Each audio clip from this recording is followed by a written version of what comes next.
Hello and welcome to another Outside the Box review. Today we are looking at the Creature from the Black Lagoon figure from Diamond Select. Now I've got to say I am a big fan of the old school Universal monsters. Seems like everything I review so far, at least on this channel, I've been a pretty big fan of. But definitely a fan of the old school Universal monster movies, just as much as I love the crappy, campy 80s stuff. And Creature from the Black Lagoon is kind of the last great Universal monster, and definitely a definitely nice figure to get to add to a collection.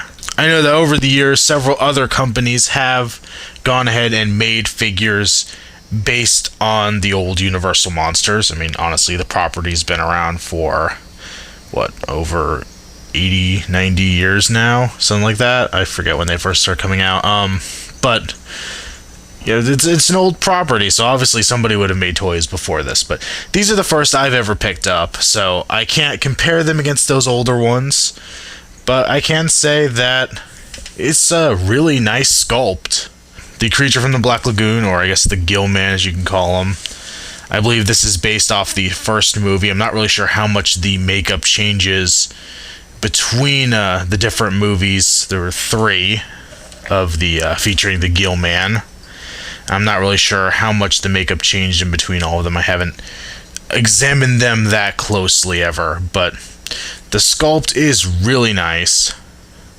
There's a lot of good texturing in here with the scales and everything, and then you get down to areas like the stomach here that are much smoother and give a nice contrast to it.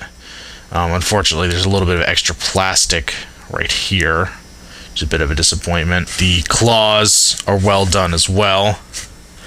I love the big mitt-like fins. Just gives it a lot of character, I think. Something a lot of other figures that you might have in your collection wouldn't have. Just a unique look given to this character, just based on what it is. Now, the head sculpt is nice and accurate, or at least fairly accurate. As you can see, the gills are done well. I love that they kind of kept the blank fish-like expression. They try to really give it much in the way of menace or anything, just like it is in the movie. It just kind of looks like a fish out of water, literally. I think my favorite part of this figure is when you turn around and you see this really nicely sculpted fin ridge down the back. I just think it gives it a really nice look, and it just looks really nice. Just overall, I think it's a really nice looking figure, sculpt wise at least. We zoom down here, you can see that the ridge continues on down the upper leg, ending just above the knee. There's an extra little ridge down here. The feet are really nicely sculpted. These toes, however, the toenails especially, as you can see here, I believe they're a little more pliable for when they sit in the package than they should be, or the package doesn't hold them well enough. I'm not sure how easy it is to see here, but my one toe is bent pretty badly. I'm sure if you took some hot water to that, you probably could correct the issue, but it's not something that I'm going to really be too concerned about, just because it's his foot, and if you have him on the display base, especially, that leafy thing here really kind of distracts from it. You're not really going to notice it. The base is kind of a simple little swampy base. It actually reminds me a lot of something you would get with like a Jason Voorhees figure, especially the Part 7 figure from NECA. I think the bases actually look kind of similar. Obviously, the Jason had tree stumps and stuff, but I feel like they could almost go together and make a continued environment.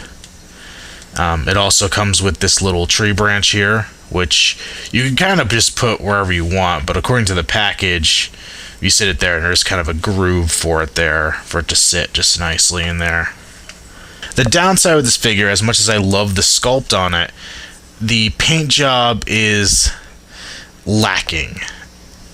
There are plenty of places where it just seems like they were sloppy with it. Now, I got this figure off the rack at Toys R Us, and this wave of figures had 3 different monsters in it, and of all of them, there were 2 on the pegs of each, except for the Gill Man, or the creature from the Black Lagoon. And due to the fact that there was only 1 on the shelf to buy, and I just wanted to have the figure that day in the store, I didn't really get much of a chance to see additional paint jobs or anything like that, and see if it's a issue with just this figure or if it's a across the line issue.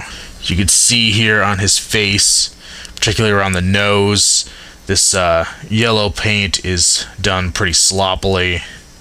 There's a lot of slop up there. There's this whole area here where it's not how it should be. Some of the areas, especially like the gills and stuff, looks like they were going for a dry brushing and didn't quite get the desired effect. Now, granted, other places, like on his body, I think it's pretty nice. It's still well done. You bring out the texture, but it could have been better, I guess, is what it boils down to. For articulation, he is pretty much a statue. He's very limited. I'll start at the bottom, where you have rotatable feet. Nice to have that, and you can see the pegs here for putting him on the base. And if you do put him on the base, you can pretty much only have the feet one way. They really don't fit on there too well unless you turn them to the right position. So this almost becomes irrelevant unless you want to make him stand on his own. And nothing. And his shoulders have kind of not quite a ball joint. I guess I'd call it a pin and socket joint. They can swivel and then bend out a little bit. The shoulders on him, while they do look nice, keep that range of motion pretty limited. Then his elbow can bend. Once again, not a lot of range of motion. This is all the way locked out, extended.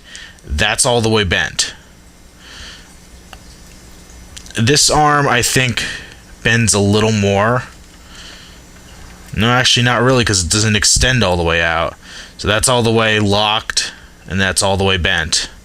So not much in the way of elbow articulation.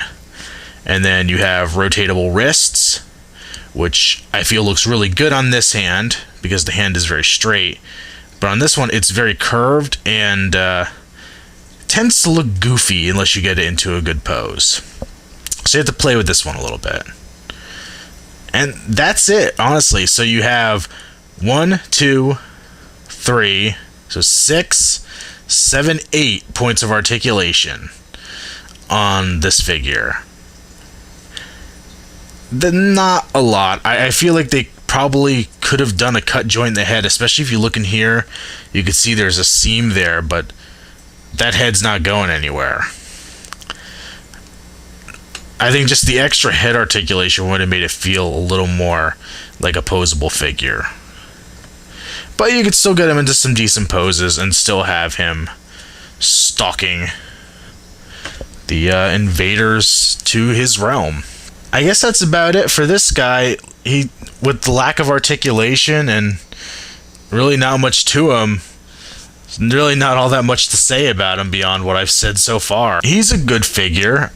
If you're a fan of the movies, I think I could recommend it.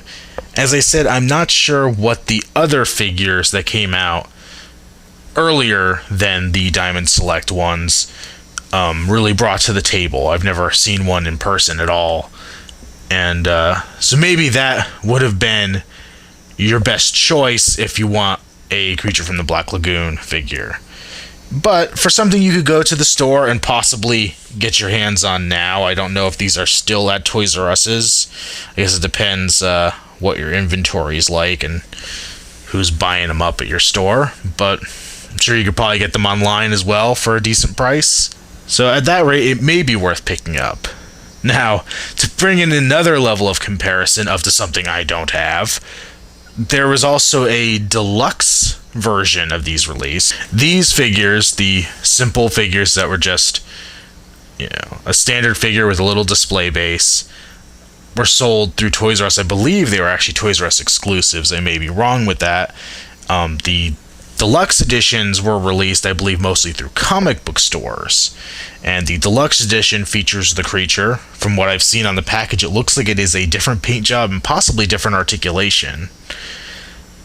I believe less articulation, if I'm looking at the picture correctly.